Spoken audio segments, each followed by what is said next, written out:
Welcome to another episode of the MMA Lockcast. I'm your host, Manpreet, aka MMA Lock of the Night, your boy on social media at MMALOTN, and the architect behind the MMA Fight Archive, ensuring you leave no stone unturned when you're researching these upcoming MMA events. We cover 17 different promotions from all over the world. We've surpassed 4,200 fighter profiles for you to browse from and study through. We've just surpassed 90 plus subscribers on the service as well. This is your one-stop shop. If you're studying on any of these MMA events, we got you covered with direct links to past fights for all the competitors on the cards. And it's great for handicappers, analysts, commentators, fighters, coaches. We got a plethora of different types of people on this service so that you guys, or that are signed up to the service so that you guys can get the best bang for your buck. Check it out. There is a 7-day free trial for you to try for free. Why not give it a whirl, especially if you do a lot of your own studying. It will save you a boatload of time. I promise you that. All right. Let's get right into it. We got UFC 306, aka Noche UFC, aka Riyadh Season Presents Noche UFC, UFC 306. A whole lot of titles going on there. Just to quickly break it down for you guys, I've seen a lot of confusion out there. Riyadh Season, aka Turkey Al Sheikh, whatever his name is. They are sponsoring this card for the UFC so that they can have the head title, but the UFC never does this. The only reason they're doing it is because it is so goddamn expensive for them to put this card on. Dana has already talked a lot about the fact that they've already invested $20 million into this event. The production, everything is just way too expensive for what they normally put on for pay-per-view events. Thus, they got some seed money from the guys over there in Saudi Arabia, and you can see why. And obviously Noche UFC, an ode to the Mexican Independence Day, which is what they are celebrating for the second time. Obviously they started last year. They're doing it again. We have a similar fight going down as well. And obviously the card is built around the Mexican fighters. Not Mexican though. In the main event, we'd have the bantamweight title on the line as Sugar Sean O'Malley takes on Dvalishvili, and probably what is the best bantamweight fight they can put on right now. Obviously Umar Nurmagomedov is lingering out there as well, so obviously he'll likely get the next shot at the title. And then in the co-main event, the trilogy fight, the third fight for Alexa Grasso and Valentina Shevchenko. Right now, Grasso is up 1-0-1 on her. If Shevchenko gets the win, do we get a fourth fight similar to what we saw with Brandon Moreno and Davison Figueiredo? It's absolutely possible, especially if it plays out as close as the other fights have played out. Brian Ortega versus Diego Lopes, obviously on the card, that fell out at UFC 303. They're both healthy and ready to go for this weekend. And again, after that, it seems like the card kind of drops off. There are a lot of entertaining fights on the card. In terms of name value, though, not the greatest for the UFC. But again, it's all about the event. It's about the Sphere. And I'm very much looking forward to seeing how the production plays into the Sphere as a viewer on live TV, but also how people receive it when they're inside the arena as well. So very much looking forward to that. Just actually, you know what? Let's do a quick plug for the regional events that I'll be covering this weekend as well. LFA 192 goes down on Friday, and KSW 98 goes down on Saturday. I'll have written breakdowns for LFA 192 and KSW on the Lock of the Night Patreon page, which you can find in the description below. Bellator London goes down September 14th, so it's pretty much an appetizer for the UFC 306 card later on in the day. I'll have a full card breakdown for you guys on YouTube, probably by Thursday, latest Friday, so stay tuned for that. We swept the card last week for Bellator. Let's see if we can replicate that result for this weekend as well. And I will do my best. I told somebody I would do a KSW breakdown for them because they asked for it last month. I'll try to pop it into this week if I can get the time to do so, but look out for that. If I don't end up dropping that, I will have it in written form on the Lock of the Night Patreon page, so make sure you guys check that out. Shout out to the Godzilla Wins guys as well for providing your boy a platform to drop written content for free. Thursdays, we drop the main event breakdown. Fridays, we drop the three best money line spots, so make sure you guys check that out, GodzillaWins.com. And let's just jump quickly into the lock of the night and dog of the night recap for this past weekend's UFC card. Took the chalk on Andre Petroski. Very happy to hit that with relative ease. It was a slow burn, but he was able to get the job done there. And we've been doing pretty well with the lock of the night plays over the last couple of weeks. That now extends our record to 66-31 for a 68% hit rate. We got 3 months to go. I'm trying to get to that 75% hit rate. Don't want to rush anything, but as long as we end in the profit, which we are firmly entrenched right now, that is obviously the most important thing, but I'd still like to get that hit rate a little bit higher, especially for proclaiming it the lock of the night play. The dog of the night play did not come through for us, and Felipe Dos Santos at plus 165. He did win the first round on 2 judges' scorecards, but was unable to deal with the grappling approach of Lima in the second and third rounds, and that caught me off guard, honestly. I thought we'd see a little bit more aggressiveness from Dos Santos. I thought we'd see him play off his back and get some reversals or submission attempts a little bit more, but I got to give credit to Lima. He has clearly improved his game overall, and I got to give him a little bit more respect there. We did hit some dogs on the regional scene, so I'm happy about those dog of the night plays. The record is now 34-66 for a 34% hit rate. We are slowly creeping up from that 31% that we were at a couple weeks ago, so we are headed in the right direction, but not in the profit yet. Hopefully we can get there before the end of the year. All right. That's wrap on all the plugs, I'm sure, or the plugs and the recaps and all that good stuff. You guys are here for the breakdowns. So we got 10 fights to break down. Without further ado, let's get right into it. First fight of the night, bantamweight's going at it here as we have Raul Rosas Jr. coming in at minus 800, going up against Aoriqileng, who comes in at plus 550.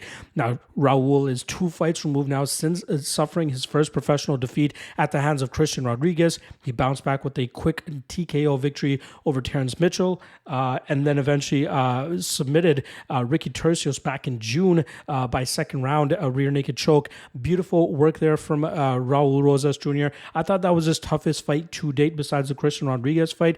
We saw Turcios do some good work in the first round in terms of keeping Rosas Jr. from being in a dominant position for too long, and we saw Turcios actually get a close submission attempt on him, land some good damage, and actually win that round on 2 judges' scorecards.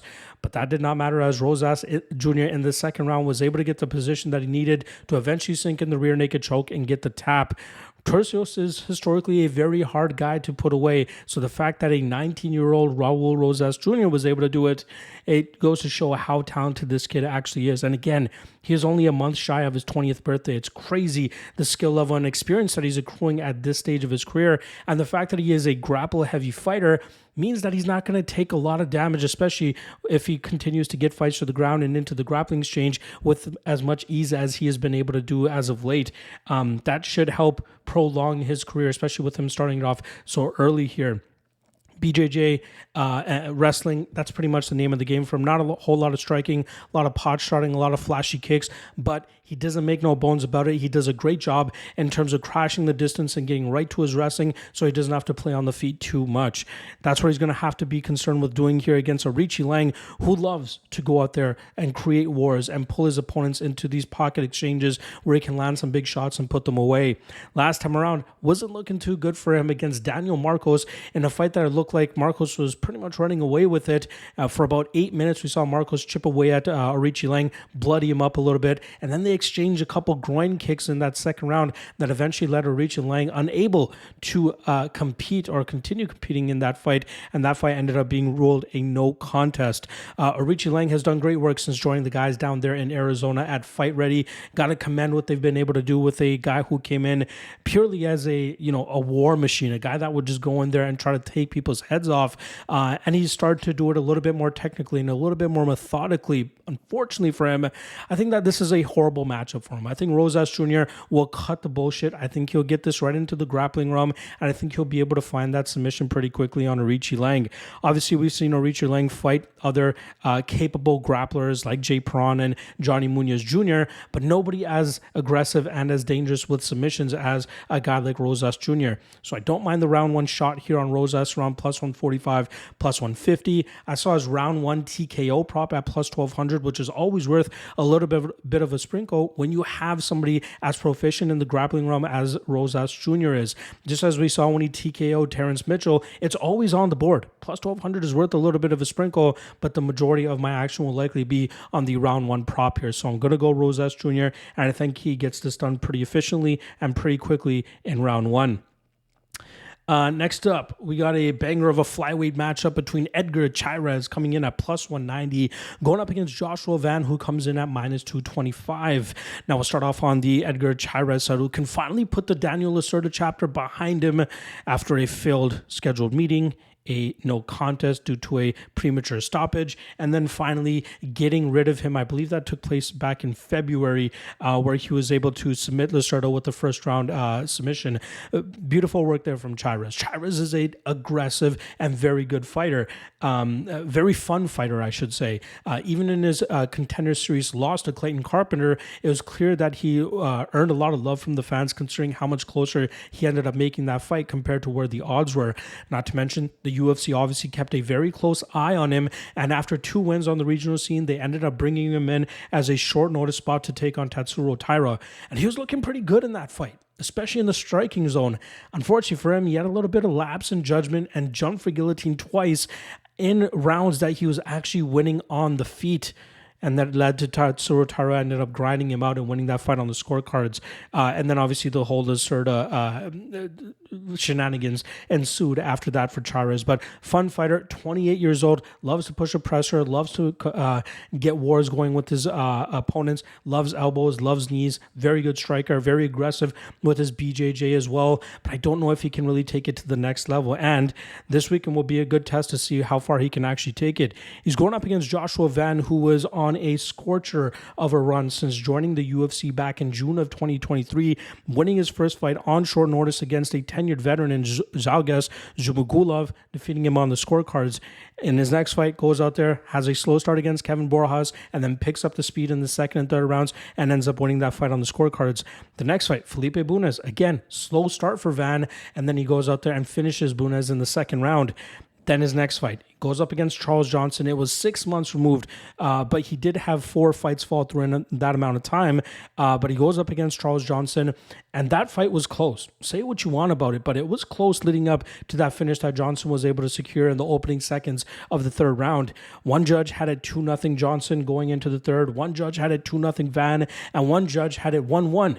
So it was pretty much a toss-up and coming down to that third round. But Johnson left the judges out of it, showcasing some very good technical striking. He landed a big hook that rocked the equilibrium of Joshua Van, and perfect killer instinct from Johnson, landing that beautiful uppercut that eventually dropped Van and stopped the fight. Van is a guy that's normally pretty good defensively speaking with his striking defense. That's why he's able to have these slow starts, but he does a good job in terms of pressuring with his footwork, staying in his opponent's face, and then just kind of keeping them on their back foot. Then in the second round, he's gotten his reads. He starts opening up with a lot of body shots, a lot of combinations, and that's where he starts to take over in fights. But Johnson was having none of that. Johnson is clearly in a different stage of his career at this point and really pushing the pressure on his opponents, which is why he's been so successful as of late.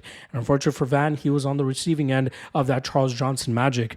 I do like Van in the spot, though. I know he's about 2 months removed from that stoppage to Johnson, but I still think he's the cleaner striker here against Chairez. Chairez will likely be able to, or likely try to push the pace in this fight and be the one on the front foot. But I think Van will continue to feint, move forward, land his body shots and land his strikes. And probably by the second round, we'll see him in command of the cage and walking Chairez down. Chairez will obviously exchange in the pocket as much as he can. But once he starts feeling that pitter-patter power of Van start to add up and get a little bit harder and harder in deeper waters, that's where I think Chairez is going to struggle a little bit here.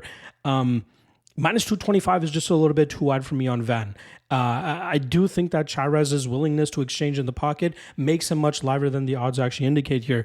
Just take into consideration, Chairez loves to throw his elbows. If he lands a big elbow on Van that cuts Van, optically speaking, it doesn't look good for the judges, even if Van is the one that's advancing and landing big shots of his own. If he's unable to visibly hurt Chairez or drop him or something like that, that cut will likely take precedent over all the other work that Van did in that round. So that's something to keep into consideration here.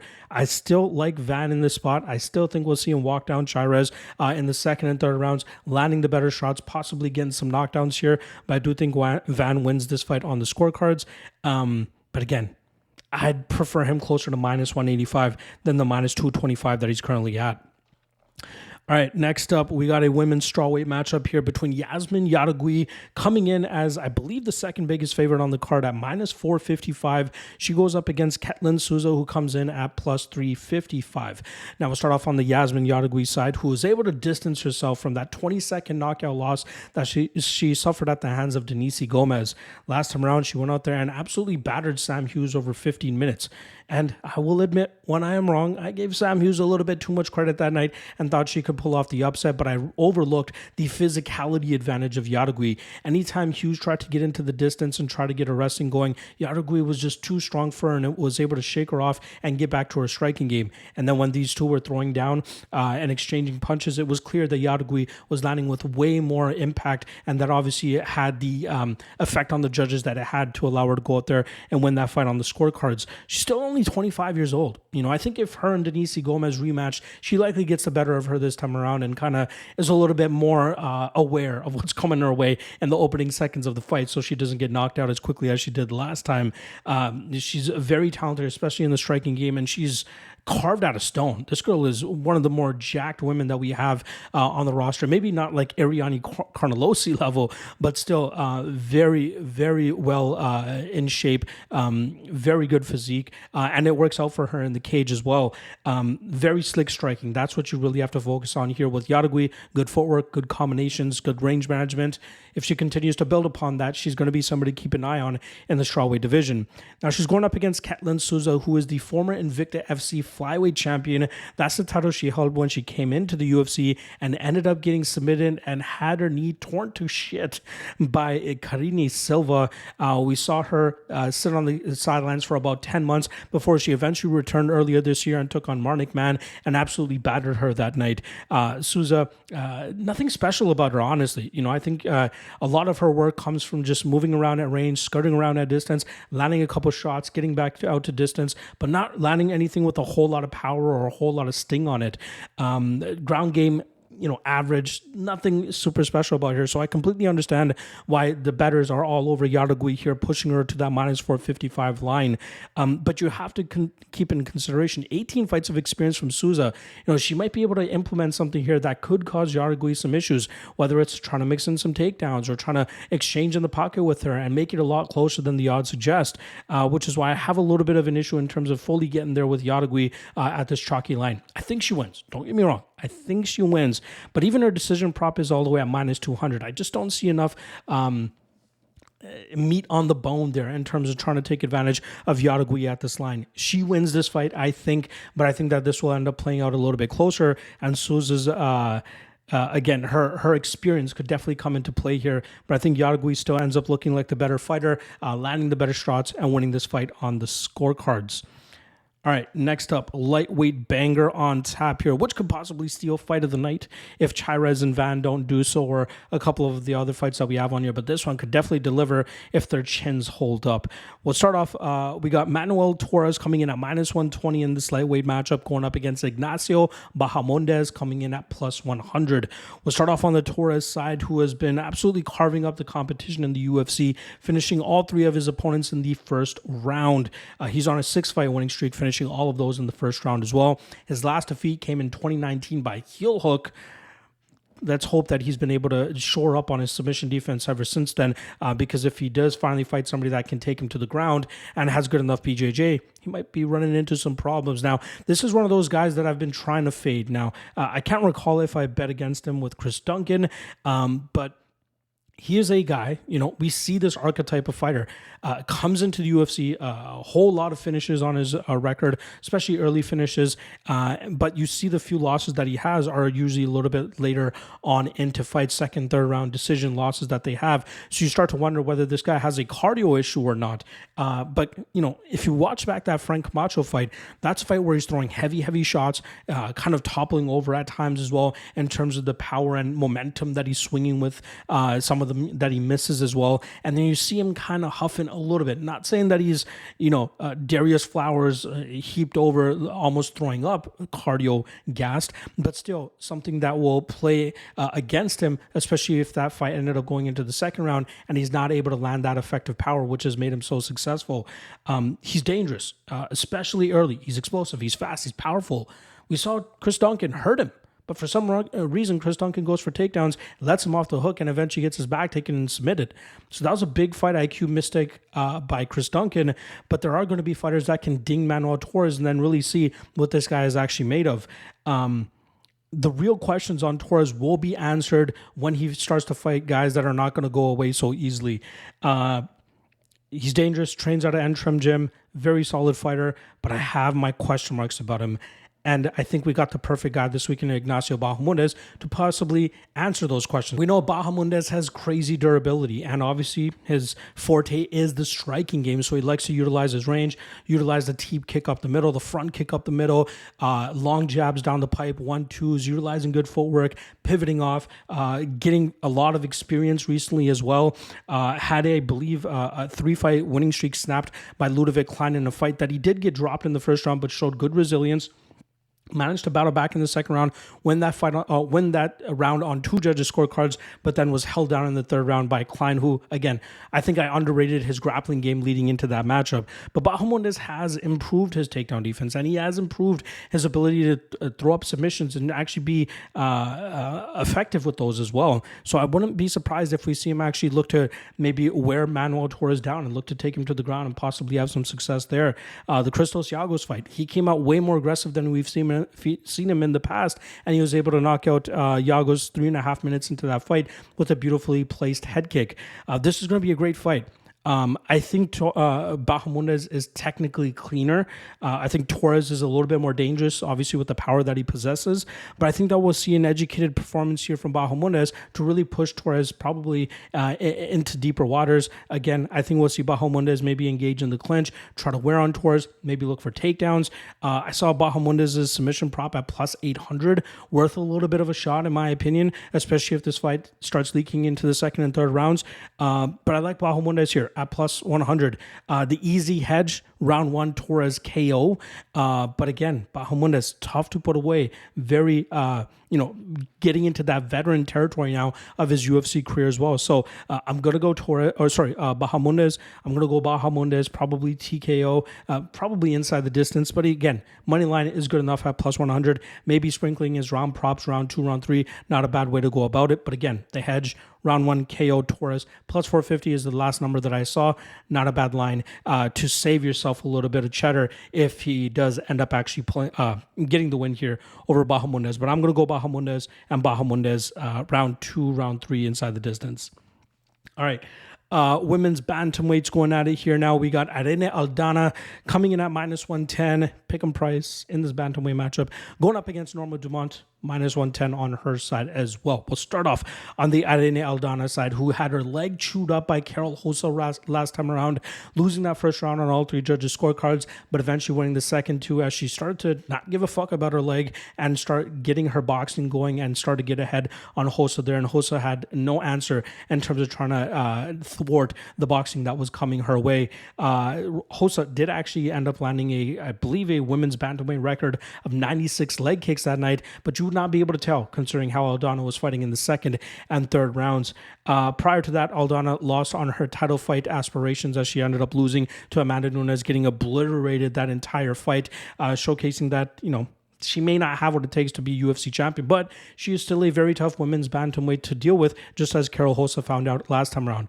So like I said, Aldana, boxing, that's her style. When she gets into her groove, she throws in clean combinations. We've seen her produce power knockouts as well, just as we saw over Ketlin Souza, Diana Santos as well. She's very good in terms of just putting those punches together and getting her opponents out of there, especially when she gets into her groove. Ground game is kind of where she struggles at times. I thought the Macy Chiasson fight was a fight that the momentum was in Chiasson's favor, and then we saw that weird up kick, liver kick KO that she was able to produce that night. Obviously, Nunes took advantage of that in the final round of their fight as well. She does try to stay active off her back a little bit, create a little bit of scrambling, submission attempts, reversals, get-ups. But if it doesn't work in the first foray, that's where it really starts to fall off for her, and that's where she starts kind of accepting being on her back. And that's what Norma Dumont's going to be looking to do here.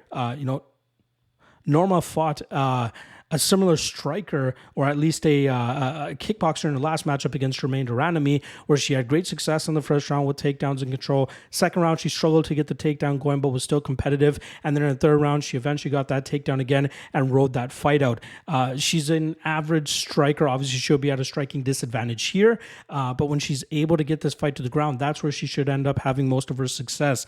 I still have my question marks here, though, right? I think that Aldana, if she tries to stay active off her back, she could potentially throw something up and land something maybe late in this fight. Her submission prop is at plus 2,500. Again, she's not known to be much of a submission threat, but considering how much of this fight will be playing out in the grappling realm, maybe Dumont does get a little bit lackadaisical on top late and finds herself in a submission here. So maybe round 3 submission, probably in the plus 5,000 range. I know the sub prop alone for Aldana is plus 2,500, but I do think that if Aldana is unable to get that finish off her back, Dumont will more than likely be able to grind this fight out. So I'm going to lean Dumont here. Not a whole lot of confidence. I feel like this is a true toss-up fight. Is Aldana going to be able to implement her striking, her boxing, and get off on damage? Or is Dumont going to successfully get this fight to the ground repeatedly, or push Aldana up against the cage, eventually drag her to the ground, get that control time, get that little damage, and grind this fight out? True toss-up fight in my opinion. Again, I might just poke a little bit on Aldana by sub. Again, plus 2,500, worth a little bit of a poke considering how much I think this fight will play out in the grappling realm. But I'm going to go Dumont and Dumont by decision. All right, next up, flyweights going at it here, where we got Ronaldo Rodriguez coming in at minus 125, going up against Ode Osbourne, who comes in at plus 105. Now, Rodriguez made good on his UFC debut as he submitted Dennis Bondere in the second round of their matchup. That was a fight where all three judges, I believe all three judges, scored that first round in Dennis Bondere's favor, but he very much struggled to maintain and hold Rodriguez down. He landed a handful of takedowns, but Rodriguez was very good in terms of providing resistance, keeping Bondere off balance, disrupting his balance, looking for reversals, looking for submissions, looking for get-ups, and then staying on the pressure by staying in his face and throwing big shots. Rodriguez, 25 years old, he got his opportunity on the Contender Series against Roman Rivera, who ended up winning that fight and going winless in the UFC and getting cut. But Rodriguez got that opportunity when he was 21 years old, and I don't think he was as complete of a fighter as he is now, which goes to show that the winning streak that he's on right now, that just shows the improvements that he's been making in his game. He's aggressive, has great cardio, doesn't settle for bad positions for too long, and just constantly works. And we saw that in the Dennis Bondere fight against Bondere, who's traditionally a pretty good grappler and a pretty good wrestler and a pretty good scrambler. We saw Rodriguez pretty much out-scramble him and eventually find that submission in the second round. I think it was the cardio and the pace that Rodriguez set that made him so effective in that matchup. And that's going to be important for him here to try to do that to Ode Osbourne, who will likely try to contain him and keep him on the mat. Now, Osbourne is 2-3 over his last 5 fights. I believe he should be on a 4-fight losing streak, but Charles Johnson gave that fight away by not pushing the pressure a little bit more in the third round, when it seemed to me that Osbourne was slowing down, just as he seems to slow down in most of his matchups. When he's unable to get that top pressure or just control fights, Ode, I don't think has the best ability to battle through adversity, or at least battle through moments that where he starts to suck wind. Like the Charles Johnson fight again, he won that first round. I'll give that to him. The second round, I thought he benefited from the fact that he got hit in the nuts and he took the full 5 minutes to recover. I think that recovery period allowed him to be a little bit more effective later on in that matchup, which is why he ended up winning the third round and winning that fight. But we saw in his next 2 fights, he gets out-grappled by Almabayev, gets submitted, gets run over by Jafel Filho, gets submitted. He is a guy that got away on his physical traits a lot in the earlier part of his career, but once he starts facing guys that can match him, or at least not allow him to get bailed out by his physicality, his strength, his power, and his ability to just wear on guys, that's where he starts to fall short. And that's where I think he's going to run into trouble here with Rodriguez. I'm kind of surprised that the line is moving as much as it is. Rodriguez opened up closer to -170, now finding himself closer down to -125. And I think maybe people are leaning on the experience of Ode Osbourne here. Maybe they're saying that, hey, look, Rodriguez has only been really fighting bums on the Latin America regional scene. He's not ready for a guy that's seen what Ode Osbourne's seen. But like outside of an early finish here from Osbourne, I think Rodriguez can do a great job in terms of pushing Ode here. Ode will likely land some takedowns, but I don't think he's going to get significant control time. And I think we'll see Rodriguez stay very active off of his back, whether it's with submissions, whether it's with get-ups, or whether it's with reversals. And then I think that's going to wear on Osbourne, and I think that will open up finishing opportunities for Rodriguez in the second and third rounds. Again, I don't understand the love on Osbourne, and I might be blind here, but I really think that this is a great spot for Rodriguez to go out there and show out and get another finish. Maybe look similar to the Dennis Bondare fight, but I think that the majority of this fight will end up taking place in the grappling realm with Ode initiating early, but once his advances start to fail, we'll see Rodriguez really start to put the pressure on, stay in his face, land some big shots. Ode will probably go for a couple of sloppy takedowns, and then we'll see Rodriguez reverse those positions, probably get the back of Osbourne, and eventually find a submission. So I'm going to go Rodriguez round 2, round 3 sub. Osbourne round 1 plus 450, not a bad hedge spot, but I do really like Rodriguez in the spot, and I think he ends up getting the finish here. All right, next up, another banger on tap between two strikers. We got Daniel Zellhuber going against Esteban Ribovics, who comes in at plus 185 for this lightweight matchup. Now, Daniel Zellhuber obviously lost his UFC debut to Trey Ogden by decision, but managed to put together 3 straight victories, finishing his second opponent in Christos Iagos. And Zellhuber continues to improve at 25 years old and fully establishing himself at Extreme Couture. I look forward to seeing how this guy continues to progress through his career. But what he is good at is range striking, range management, footwork, battering opponents from distance, showcasing a great gas tank, showcasing great resolve, the ability to battle back after a stumble in the first round like he had against Francisco Prado, and really start running away with that fight late, even getting a 10-8 in the second round, if I'm not mistaken. Very good striker. That's what he is great at, is just putting pressure on opponents with his strikes, with his kicks, and just chipping away at these guys. Esteban Ribovics, training out of Killcliff FC, also dropped his UFC debut to Loic Radzhabov, who was pretty much able to outgrind him in that matchup. But he has bounced back with 2 straight finishes, most recently getting a beautiful head kick knockout over Terrence McKinney in less than 30 seconds, if I remember correctly, maybe even less than 40 seconds. But Ribovics, flashy striker with a lot of power. He loves to cross the distance. He loves to just put big power on his opponents and try to put them away. I believe he finished all of his opponents leading up to his Dana White Contender Series fight. Very good in terms of getting that power, utilizing his speed and explosiveness to find the chin of his opponents. But I think it's really his ability to get better and have the talent of the guys that are around him kind of rub off on him here, right? Like Killcliff FC is a tremendous camp to join, especially if you're a younger fighter in the UFC, just so you can see the level and feel the level that's around you. And I think that's going to continue to help him improve his game at 28 years old. He has slick submissions as well. Like I said, he had 10 finishes on his way to the Contender Series, I believe, including the Contender Series as well. 5 of them by KO, 5 of them by submission, which just goes to show how comfortable he feels pretty much in all aspects of MMA. But again, the level that he's facing here is obviously going to be much harder than what he fought on the regional scene.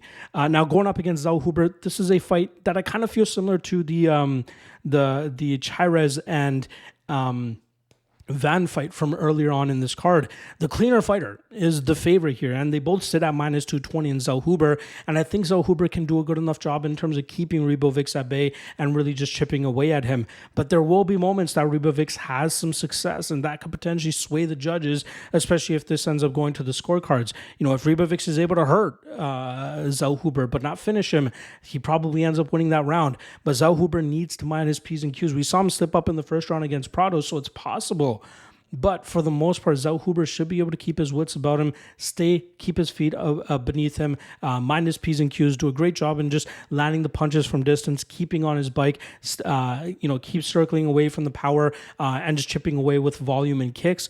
But again, that power of Ribovics could present some problems here for Zellhuber. I also wouldn't be surprised if Ribovics looks to get to his grappling as well. But I think Zellhuber is good enough in the defensive aspects of his grappling game. But again, utilizing those level changes, the threat of the takedown to set up some power shots, that's possible for Ribovics too. So this is one of those spots where, again, I'm going to go with the favorite. I'm going to go with Zellhuber. I think he wins this fight on the scorecards. But the danger of what Ribovics presents with his power and just his overall game is too much of a threat for me to be comfortable by minus 220 on Zellhuber here. So I'm going to go Zellhuber by decision, but I'd tread lightly if you're looking to parlay him in this spot.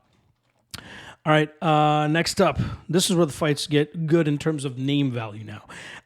Featherweight clash here between Brian Ortega coming in at plus 145, going up against Diego Lopes, who comes in at minus 170. Now, let's start off on the Brian Ortega side, who was 2-3 over his last 5 fights, although the last loss on his record was that injury that he suffered to his shoulder, I believe, to Yair Rodriguez. He manages to bounce back from that, gets the rematch against Rodriguez back in February, I believe it was, and that's where he ends up chipping away at Rodriguez. He got battered in the first round, nearly finished, but then we saw Rodriguez really start to slow down and Ortega start to take over and eventually get that submission, I believe, in the 3rd round of their matchup.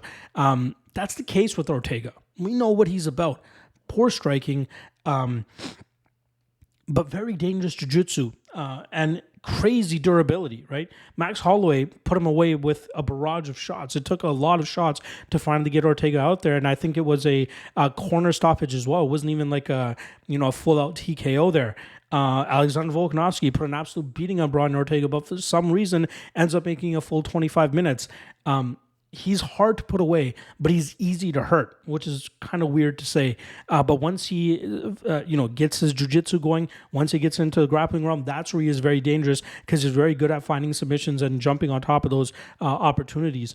It's crazy that how inactive he's been as well. He's 33 years old. His 5th fight was the Max Holloway fight, which, if I'm not mistaken, was 2019, right? That was a long time ago.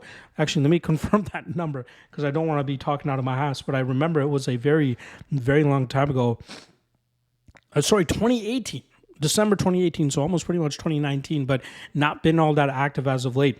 His opponent, Diego Lopes, has created a huge fan base for himself in that amount of time, winning 4 straight fights since dropping his short notice debut to Movsar Evloev in a very close fight, which is the fight that he actually earned a lot of his fans. But since then, he's been able to go 4-0, finishing 3 of those opponents. And then most recently, doing a pretty badass thing by taking on short notice Dan Ige at UFC 303 on hours notice, going from fighting a guy like Brian Ortega to a completely different stylistic matchup to Dan Ige.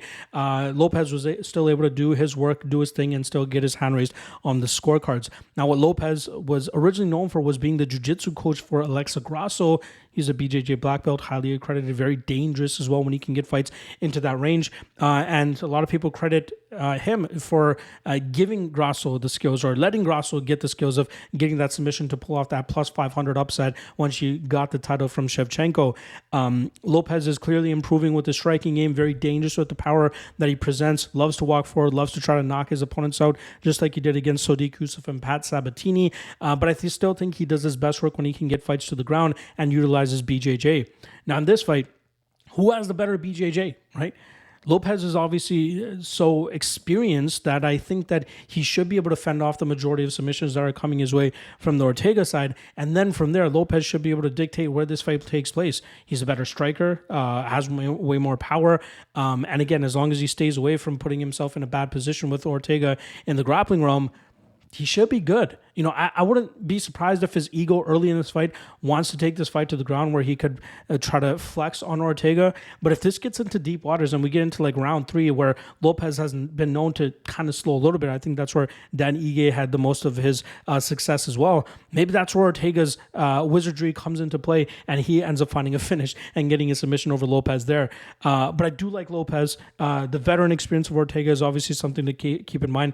And by veteran experience, I mean UFC experience. Obviously, Lopes has way more fights than him, but at fighting at a high level, Ortega obviously has that edge there. But I do think Lopes more dangerous, a little bit more reliable. Minus 170, a little bit too out of my range in terms of what I'm comfortable with laying on Lopes here against a guy as dangerous as Ortega. But as long as his BJJ is on point defensively, he should be able to dictate where this fight takes place and eventually chip away at Ortega. And I think he could finish him later on in this matchup. But again, that Ortega durability, absolutely insane.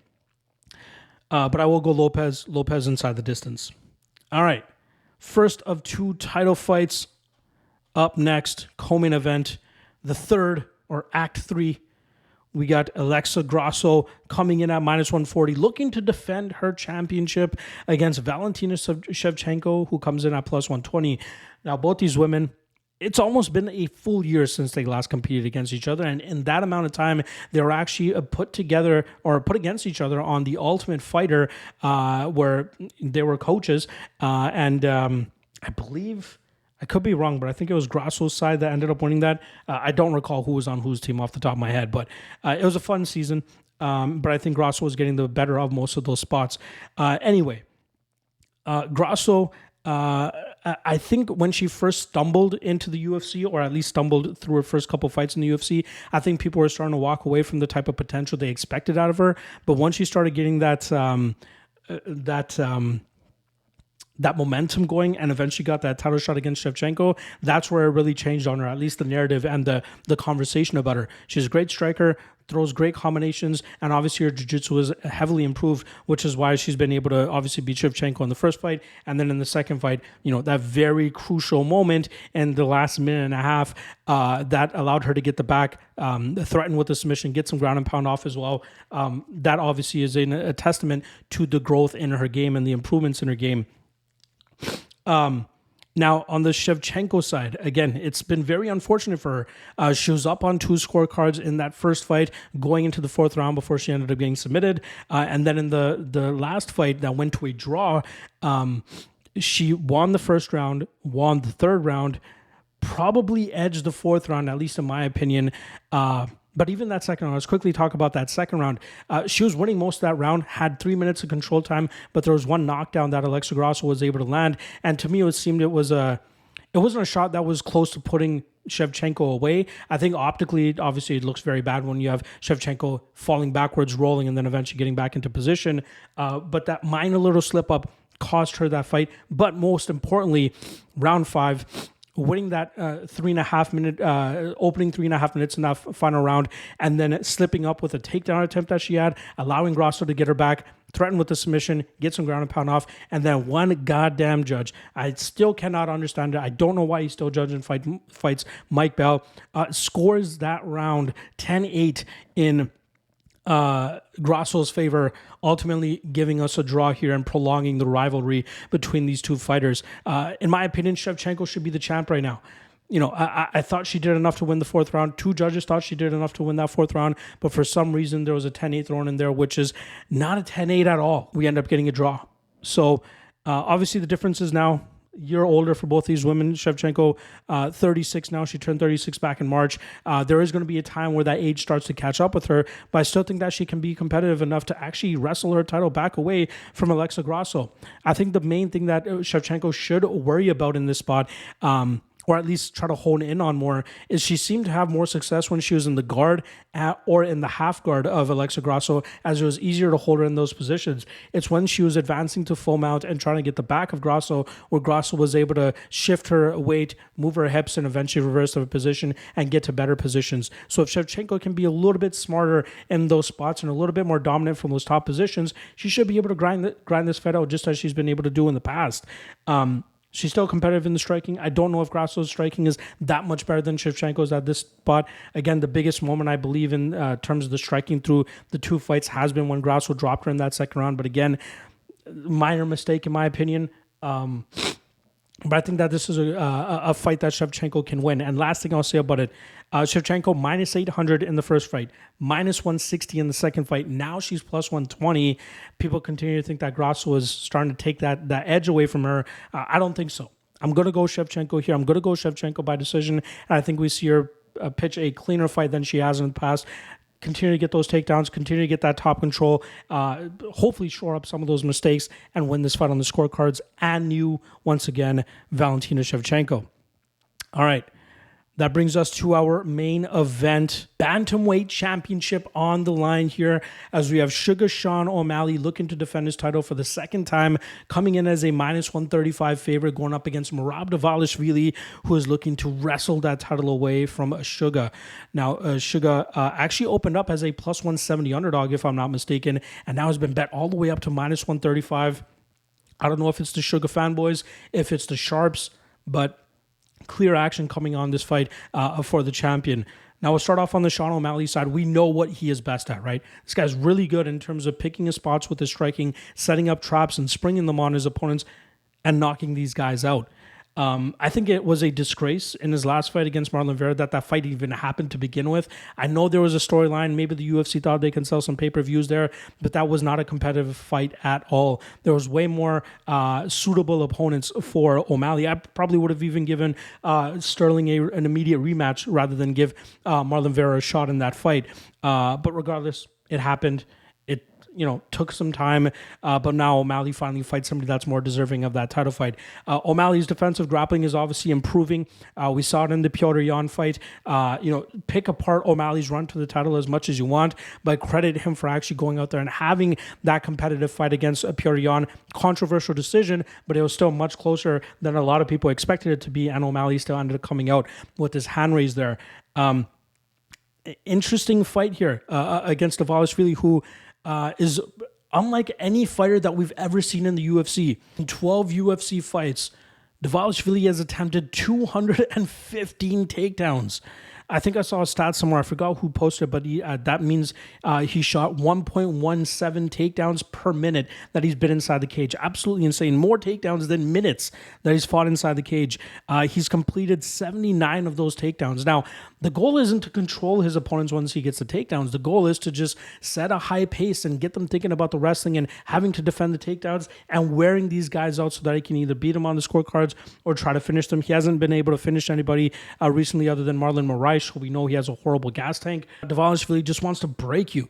His performance against Petr Yan is one of the greatest performances I've ever seen, especially when you consider that he outstruck Yan for the most part too. Yan is clearly the technically better striker, the more dangerous striker, but he couldn't get off on anything as Dvalishvili was in his face the entire time, walked him down, threw in some takedowns, but for the most part walked him down and landed big shots and stayed consistent with the shots that he was throwing.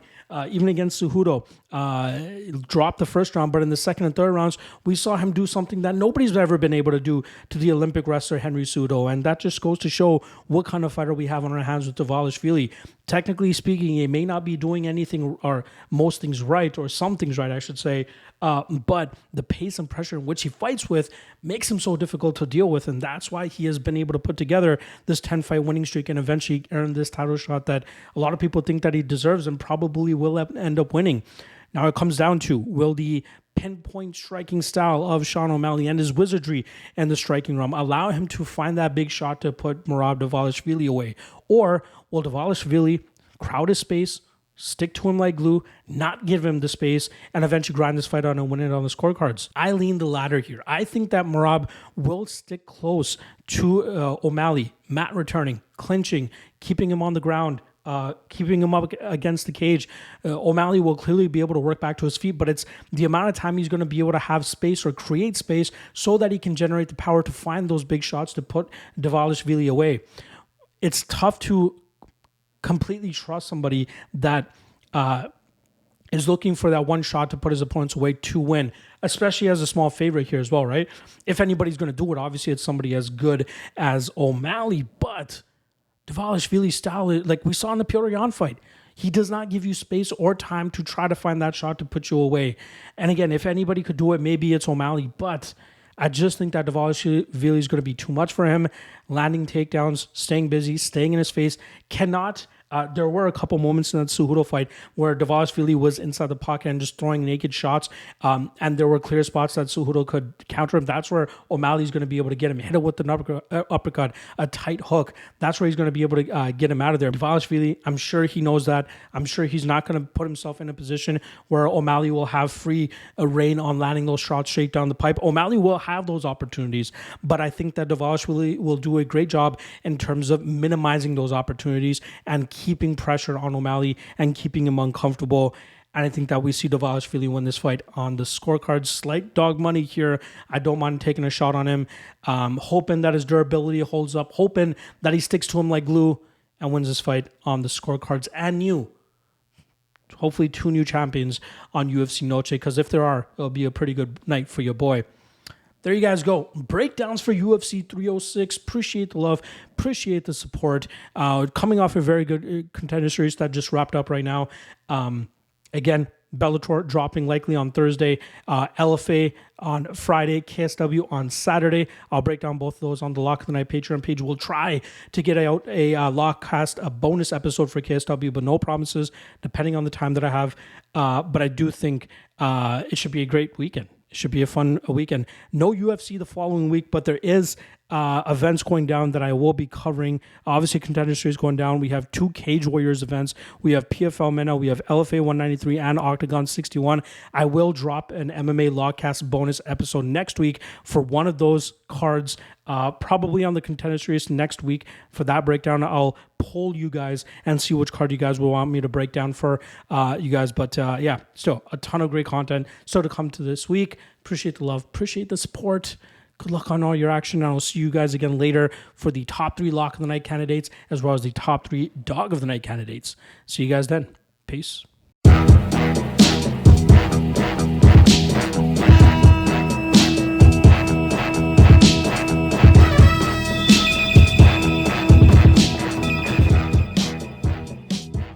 Last thing.